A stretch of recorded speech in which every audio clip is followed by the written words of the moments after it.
stories about catching killers and criminals. So, if you don't like true crime, you really shouldn't watch this video.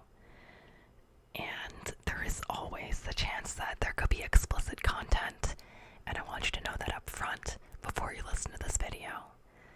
Alrighty, you've been warned. Let's go ahead and get started. Alright, Chapter 2. My mother's name was Holmes.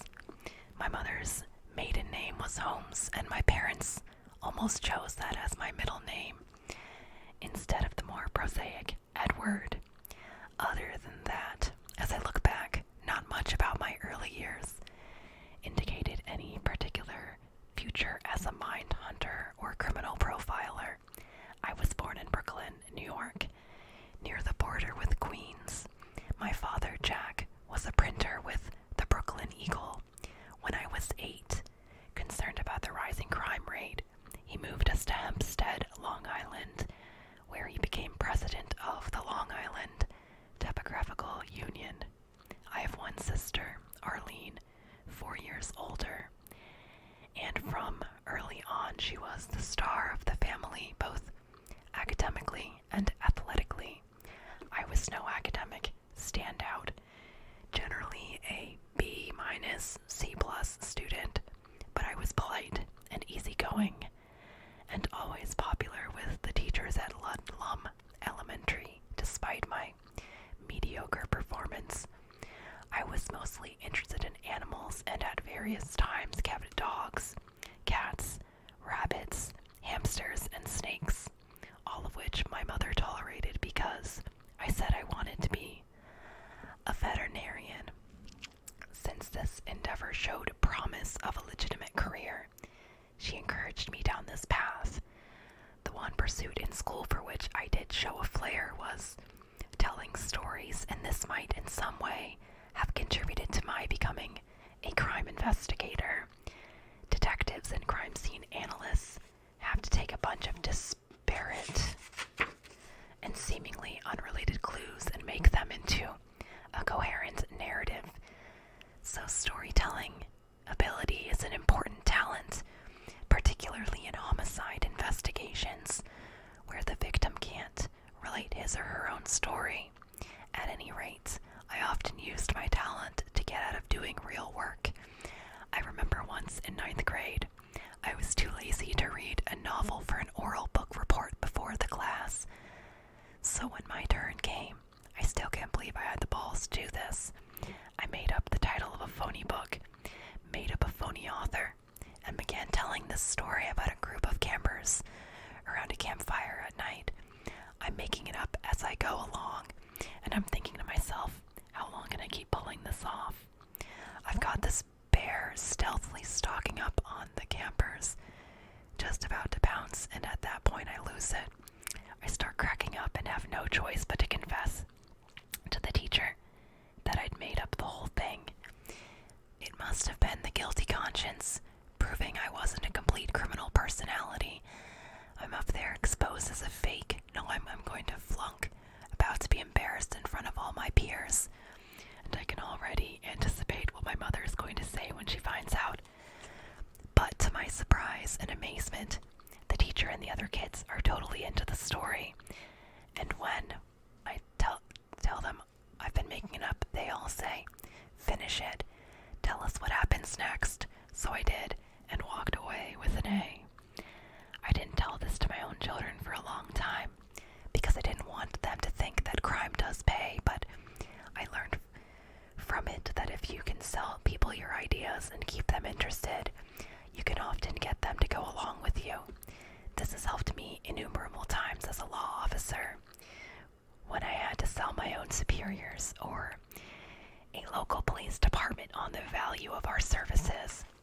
But I have to admit that, to a certain extent, it's the same talent that con men and criminal predators use to get by.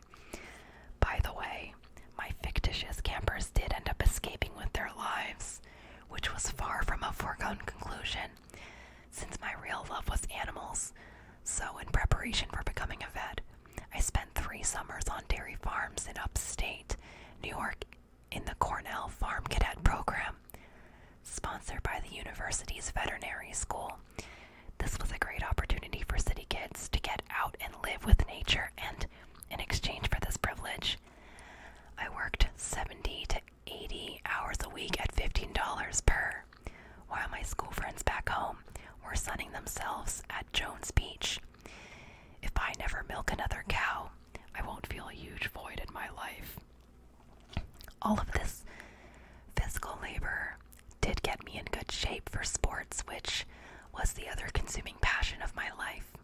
At Hempstead High School, I pitched for the baseball team and played defensive tackle in football.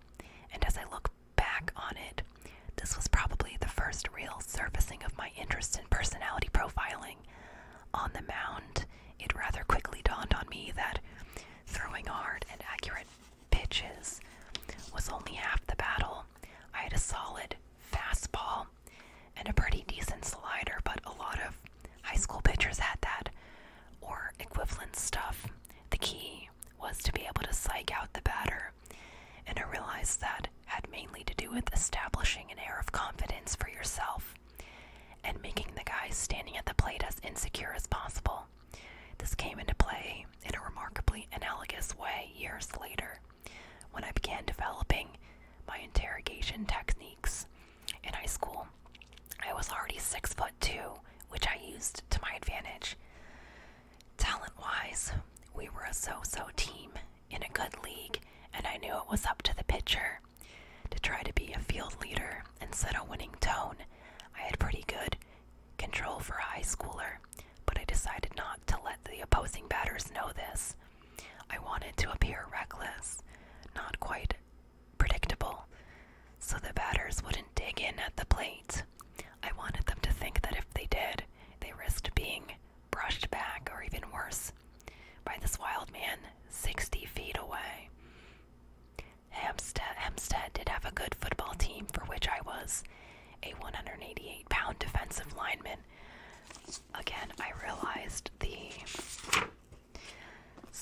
psychological aspect of the game was what could give us an edge.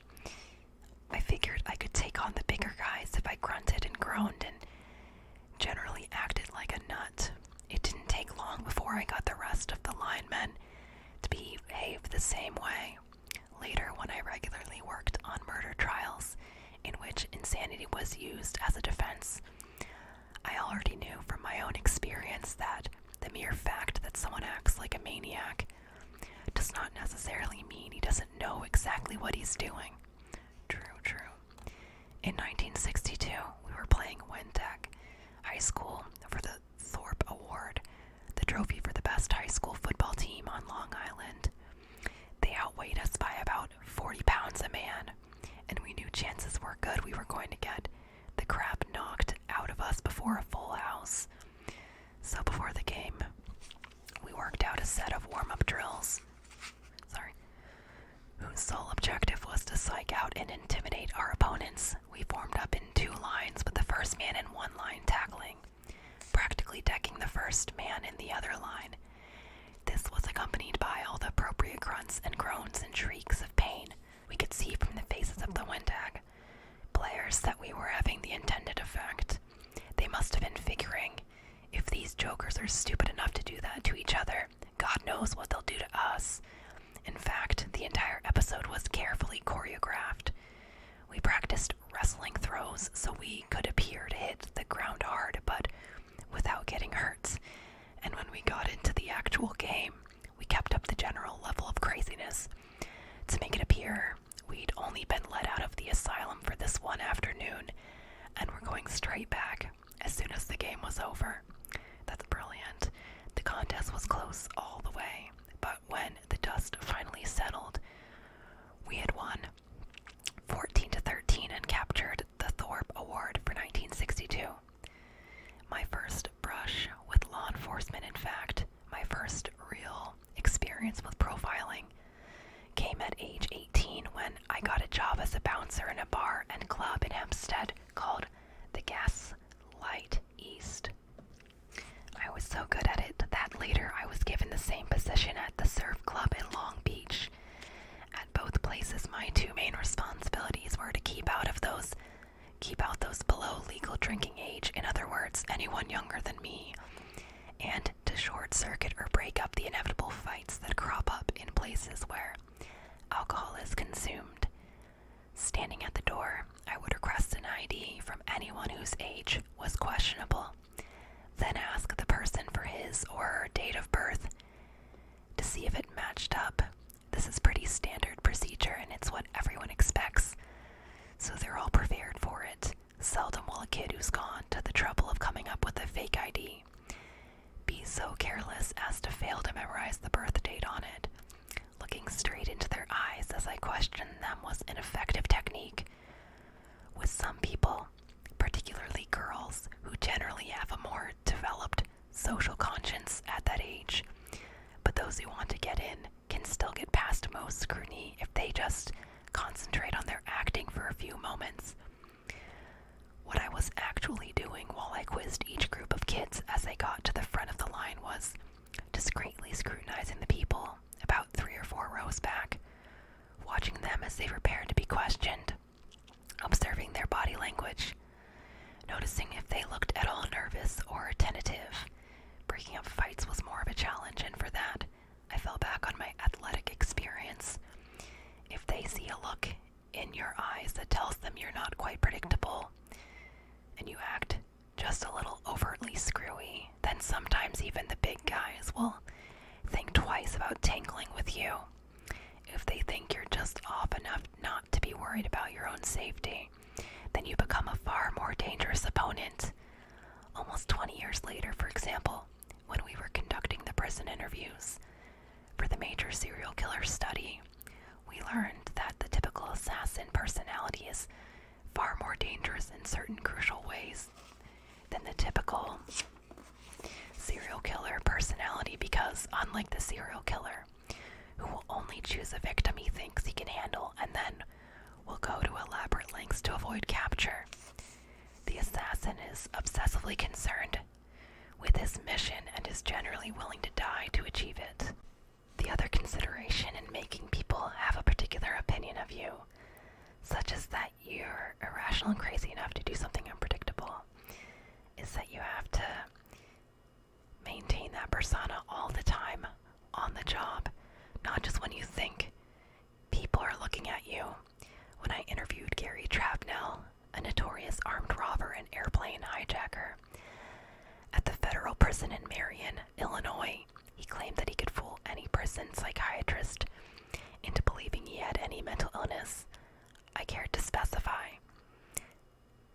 The key to pulling it off, he informed me, was to behave that way all the time, even alone in your cell, so that when they interviewed you, you wouldn't have to think your way through it, which was what gave you away.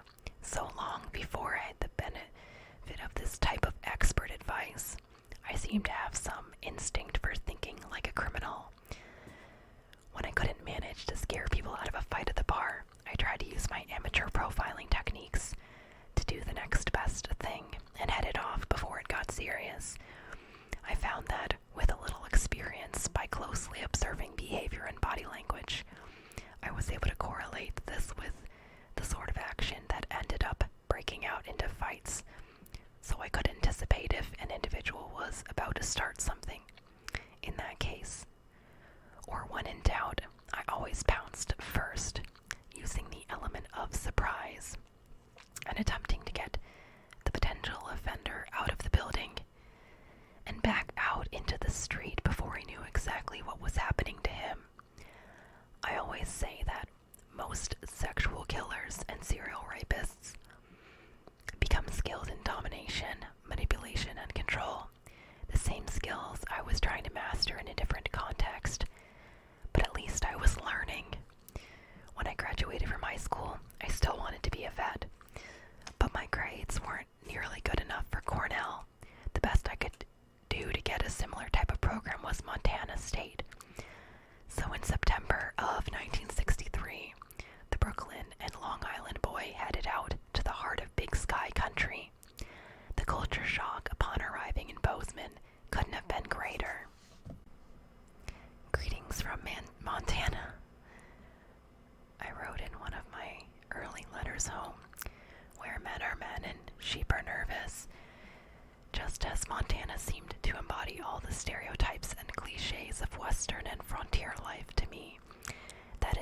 came across to people I met there as an Easterner.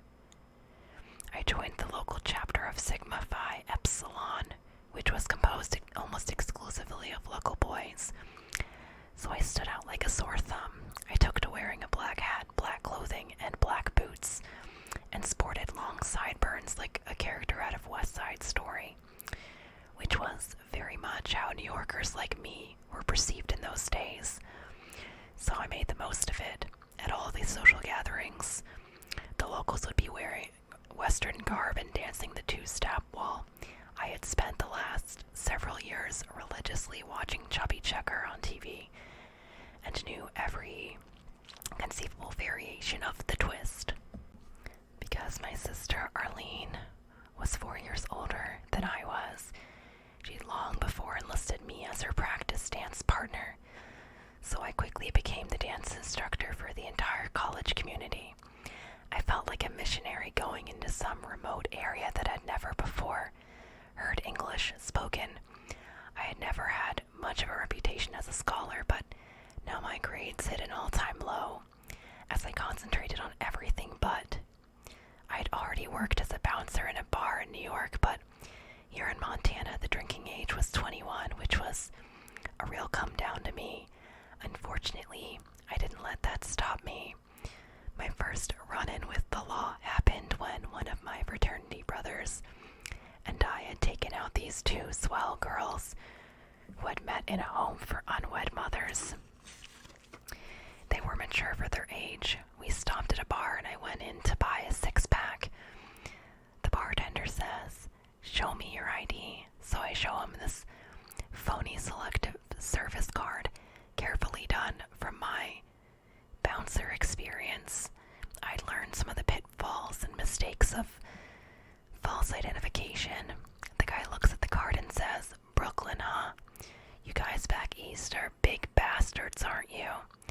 I kinda laugh, self-consciously, but everyone in the bar is turned around, so I know there are witnesses now. I get back out to the parking lot and we drive away drinking this beer, and unbeknownst to me, one of the girls puts the beer cans on the trunk of the car. All of a sudden, I hear a police siren. A cop stops us. "Get out of the car." So we get out of the car. He starts searching us, and even at the time, I know this is an illegal search, but I'm certainly not going to mouth off to him. As he gets down, he's exposing his gun and billy club to me, and I get this crazy flash that in a split second I could take the club, crunch him on the head, grab the gun, and take off. That is stellar coming from somebody in law enforcement. Fortunately for my future, I didn't, but knowing he's getting to me, I take my ID out of my wallet and stuff it down into my undershorts.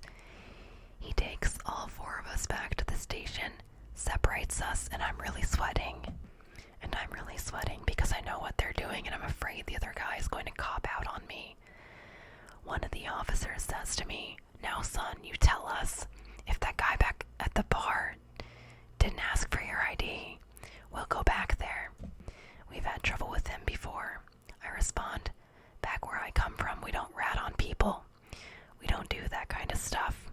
I'm playing George Raft, but I'm really thinking to myself, of course he asked for my ID, and I gave him a phony one. All the while it slips so low in my shorts, it's pinching my vitals.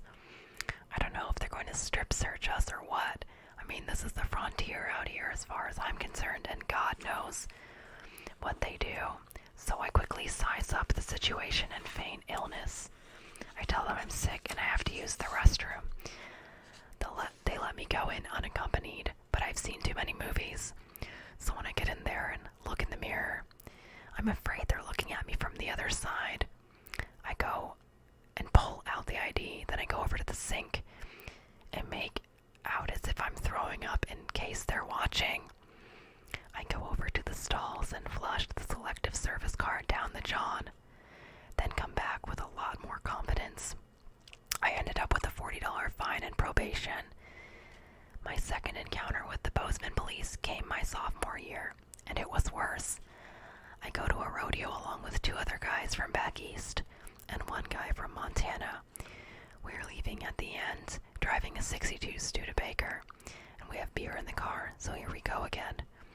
It's snowing like crazy. The kid at the wheel is from Boston.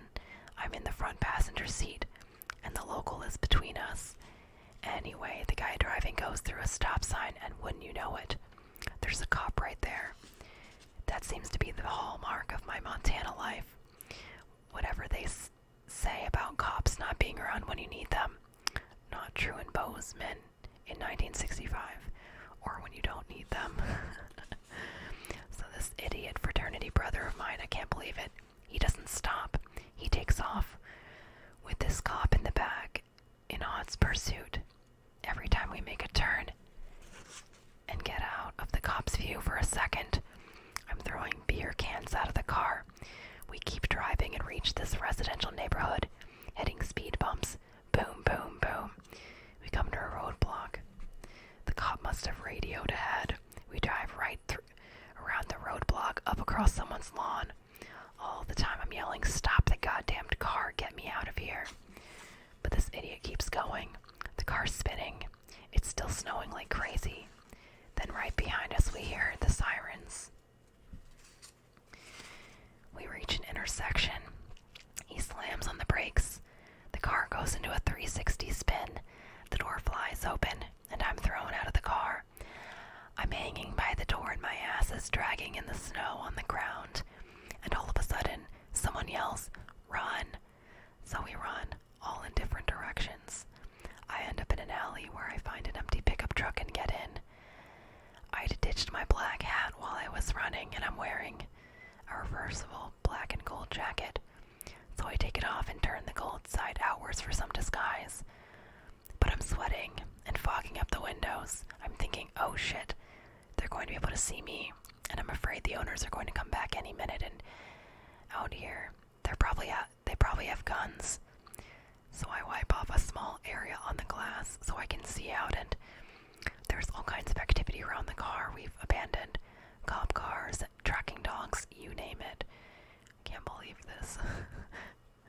And now they're coming up the alley. Their flashlights are shining on the pickup, and I'm about ready to shit my pants. But I can't believe that they drive right by and leave me there. I steal back to school, and everyone's already heard about this thing. And I find out that the other two Eastern guys and I got away. But they got the one from Montana, and he spilled his guts. He names names. And they come after each of us. When they get to me, I have a plea that I wasn't in control of the car, that I was scared and pleading with the guy to stop. Meanwhile, the driver from Boston gets thrown in jail cell with springs and no mattress, bread and water, and the whole bit, while my incredible luck holds out and I just get slapped with another $40 fine for possession of alcohol and probation. But they notify the school. They notify our parents, who are all royally pissed off, and things aren't going any better academically. I have a straight D average. I've failed a speech class because I never went to class, which is my all-time low, since I'd always felt that being able to talk was about my best asset, and I'm not figuring out any way to pull myself out of this morass.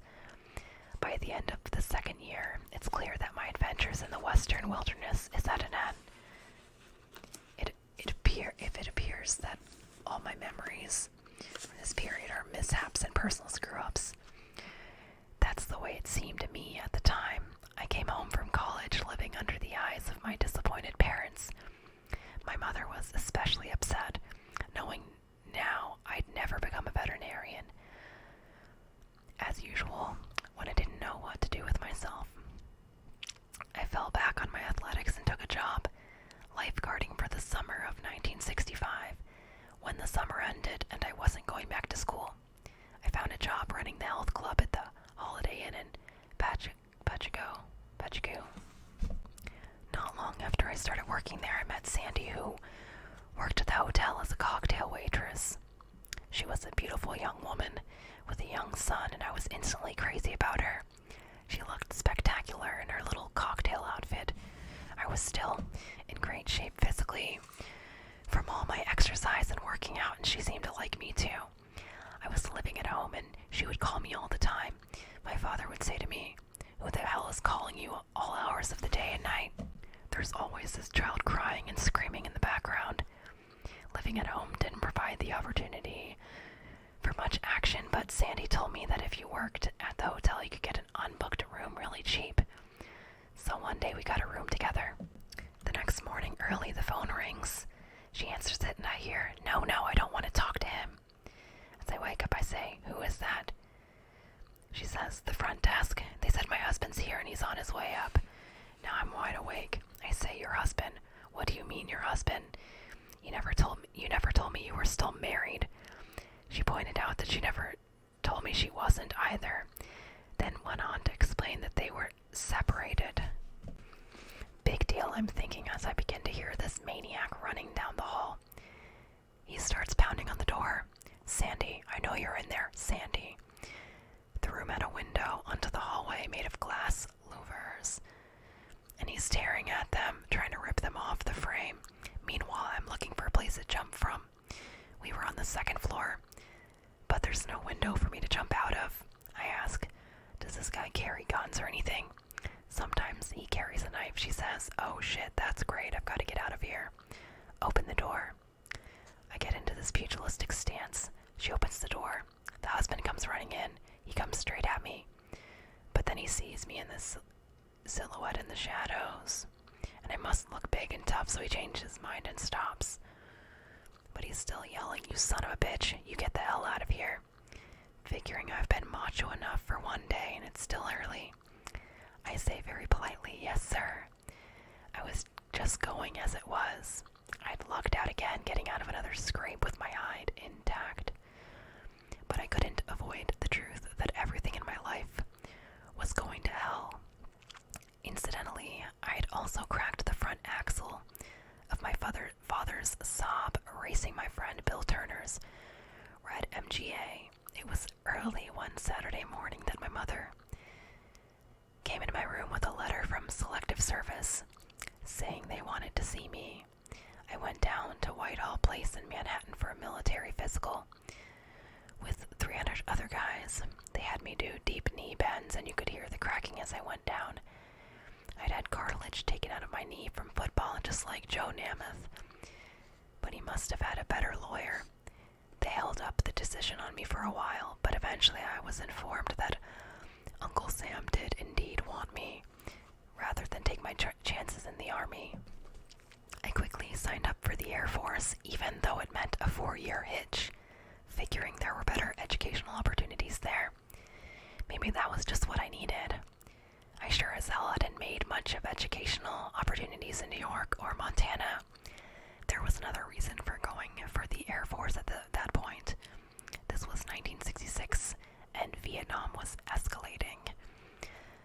I wasn't terribly political, generally considering myself a Kennedy Democrat because of my father, who was an official of the Long Island Printers Union, but the notion of having my ass shot off in support of a cause I understood only vaguely wasn't all that appealing. I'd remembered an Air Force mechanic once telling me that they were the only service in which the officers, the pilots, went into combat while the enlisted men stayed back to support them.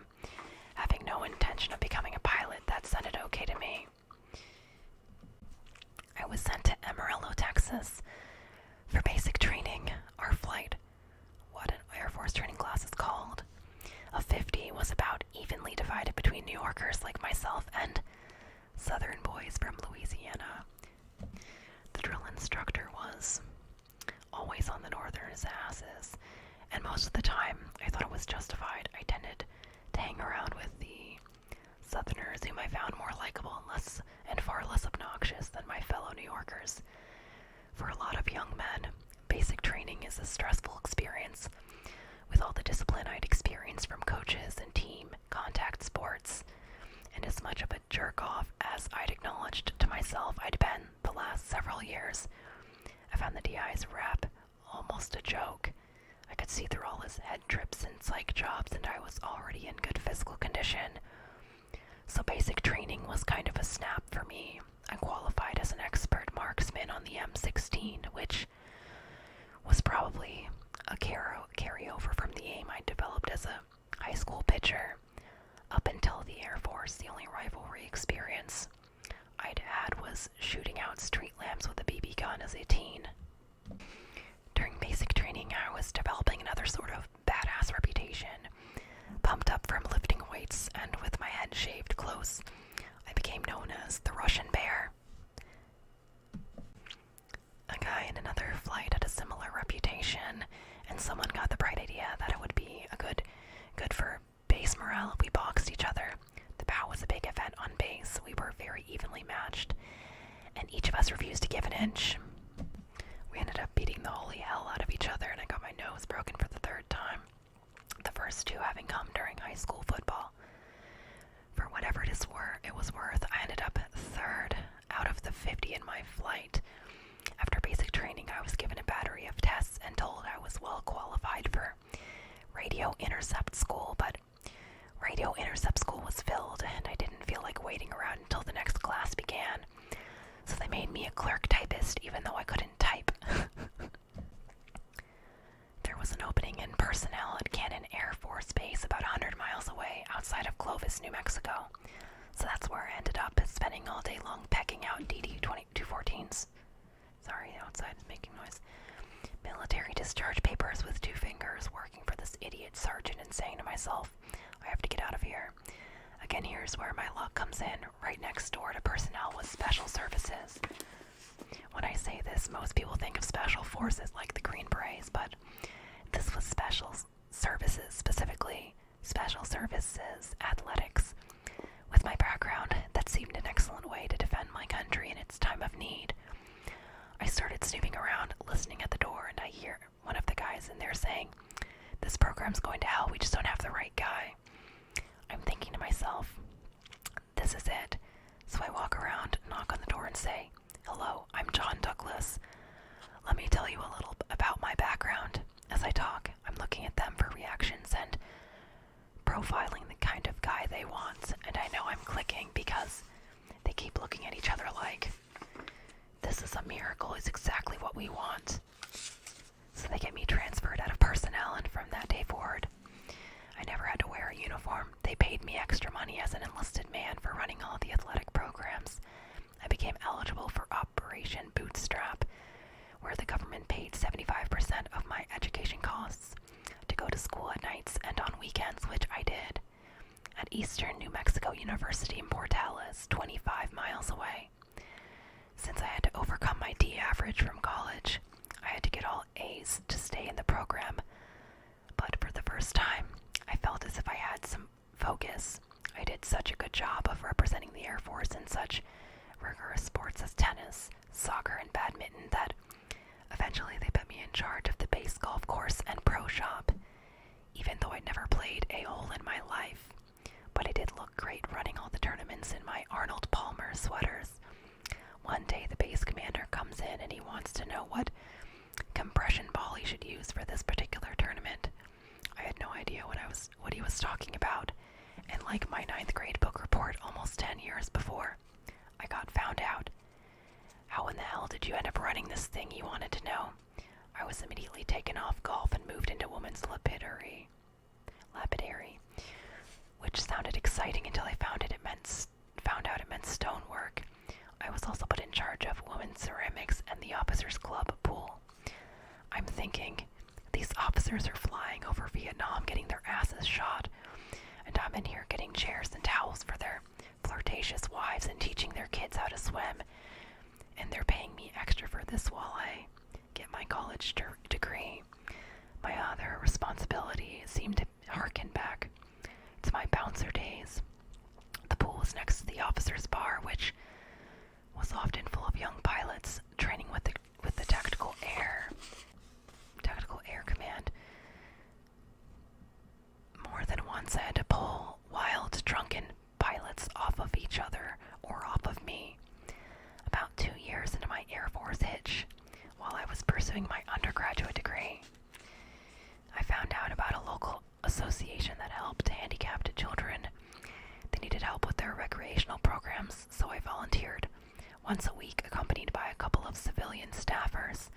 I took about 15 children roller skating or to play miniature golf or bowling or some type of sports develop their individual skills and abilities. Most of the youngsters faced serious challenges such as blindness or Down syndrome or severe motor control problems. It was tiring work. For example, skating around and around a rink with children in each arm, trying to make sure they didn't hurt themselves, but I absolutely loved it. In fact, I've had few other experiences in life I've enjoyed as much. When I pulled up in my car at their school each week, the kids would all run to greet me, crowd around the car, and then I'd get out and we'd all hug. At the end of each weekly session, they were all so sad to see me leave, as I was to have to go. I felt like I was getting so much out of it, so much love and companionship at the time in my life when I wasn't really getting it from any other sources, that I started coming in the evenings to read stories to them. These children were such a contrast to the healthy, so-called normal kids I worked with on the base, who were used to being the centers of attention and getting everything they wanted from their parents. My special children were so much more appreciative of anything that was done for them, and in spite of their handicaps, were always so friendly and eager for adventure. Unbeknownst to me, I was being observed much of the time I spent with the children. It must say something about my powers of observation that I never found out. At any rate, my performance was being evaluated by members of the Eastern New Mexico University psychology department, who then offered me a 4-year scholarship in special education. Though I had been thinking about industrial psychology, I loved the kids and thought this might be a good choice. In fact, I could stay in the Air Force and become an officer with this as a career. I submitted the university's offer to the base's civilian-run personnel board, but after consideration, they decided the Air Force didn't need anyone with a degree in special education. I thought this was rather strange because of all the dependents on base, but that was their decision. So I gave up my thoughts of going into special ed as a career, but continued the volunteer work I loved so much. Christmas of 1969. I was going home to see my family. I had to drive the 100 miles back to Amarillo to catch the plane to New York, and my Volkswagen Beetle wasn't in such great shape for the trip. So my best friend in the Air Force, Robert LaFond, swaps me his Carmen Ghia for the trip. I didn't want to miss the special services Christmas party, but that was the only way I could get to Amarillo in time for the flight. When I got off the plane at LaGuardia, my parents met me. They looked grim, almost shell-shocked, and I couldn't figure out why. After all, I was turning my life around and finally giving them reason not to be disappointed in me. What had happened was they'd received a report of an unidentified driver killed near the basin VW that matched the description of mine. Until they saw me get off the plane, they didn't know if I was alive or dead. It turned out that Robert LaFond, like a lot of other guys, had gotten drunk and passed out at the Christmas party. People who were there told me that some of the officers and non-coms had carried him out to my car, put him in with the key in the ignition, and when he came to, he tried to drive off the base. It was snowing and freezing out. He had a station wagon head-on with a military mother and her children inside. Thank God they weren't hurt, but in my flimsy car, Robert went into the steering wheel through the windshield and was killed. This haunted me. We were very close, and I was plagued by the thought that this might not have happened if he hadn't lent me the good car. When I got back to base, I had to claim his personal effects, box up all his possessions, and ship them off to his family. I kept going back to look at my wrecked car. I kept having dreams about Robert and the crash. I was with him the day he'd bought a Christmas present for his parents in Pensacola, Florida, a gift that arrived in the mail the same day. Air Force officers came to the house to tell them their son had died. But I wasn't only grief-stricken, I was also angry as hell. Like the investigator I later became, I kept asking around until I'd narrowed it down to the 2 men I thought were responsible. I found them in their office, grabbed them, and put them up against the wall. I started hammering on them one by one. I had to be pulled off them. I was so mad I didn't care. If I got court-martialed, as far as I was concerned, they had killed my best friend. A court-martial would have been a messy affair since they would have had to deal with my formal accusation against the two men. To me, it's like when people leave a woman by herself when she's too drunk to be able to handle anything. That's kind of similar to me, what he's talking about. It's like, why would you, let your friend drive like that? Anyways, also by this time, American involvement in Vietnam was beginning to wind down, and they were offering early outs to enlist men with only a few months to go. So to smooth things out as best they could, the personnel people discharged me several months early. While I was still in the service, I'd finished my undergraduate degree and begun a master's in industrial psychology.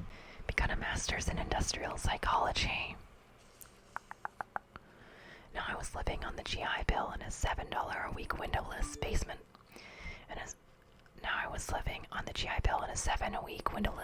Apartment in Clovis, fighting the legions of 3-inch water bugs that went into attack formation every time I came in and switched on the lights. Not having access to the base facilities anymore, I joined a cheap, run-down health club whose atmosphere and decor roughly matched that of my apartment. During the fall of 1970, I met a guy at the club named Frank Haynes, who turned out to be an FBI agent. He ran a one-man resident agency in Clovis. We got friendly while working out together. It turned out that he had heard about me through the retired base commander and started trying to interest me in applying to the Bureau. Frankly, I'd never given a single serious thought to law enforcement. I was planning a career in industrial psychology once I finished my degree. Working for a large company dealing with such issues as personal matters, employee assistance, and stress management seemed to offer a solid, predictable future. The only direct contact I'd had with the FBI up until then was one time back in Montana when a truck I'd shipped home had been stolen. One of the local field agents interviewed me, thinking I might have set up the crime to collect on the insurance, but nothing came of it. And if that was the kind of cases the FBI handled, there didn't seem to me to be much to the job, but Frank was persistent in thinking I would make a good special agent and kept encouraging me. He invited me to his house for dinner several times, introduced me to his wife and son, showed me both his gun and his paycheck stub, neither of which I could match. I had to admit, next to my shabby lifestyle, Frank was living like a king, so I decided to take a crack at it. Frank stayed in New Mexico, and years later, our paths would cross when I came out to testify in the trial for a homicide he'd worked in which a woman was brutally killed and her body burned to avoid detection.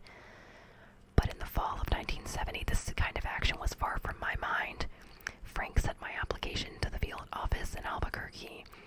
They gave me the standard law test for non-lawyers. Despite my physical conditioning and muscular build, my 220 pounds was 25 over the FBI limit for my 6'2" height. The only one in the Bureau who could exceed the weight standards was the legendary director, J. Edgar Hoover himself. I spent 2 weeks on nothing but Knox gelatin and hard-boiled eggs to get down to the weight. It also took 3 haircuts before I was deemed presentable for an ID photo, but finally in November I was offered a probationary appointment at an initial salary of $10,869. Finally, I was getting out of my depressing, windowless basement room. I wonder what I would have thought at the time had I known I'd be spending a majority part of my bureau career in another windowless basement room, pursuing far more depressing stories. Yes, bitch. And that is the end of chapter 2. Please, like and subscribe if you enjoyed this video. Thank you so much for watching, and I hope you enjoy the rest of your evening. Until next time, Moonies, have a lovely evening, good night, and sweet dreams.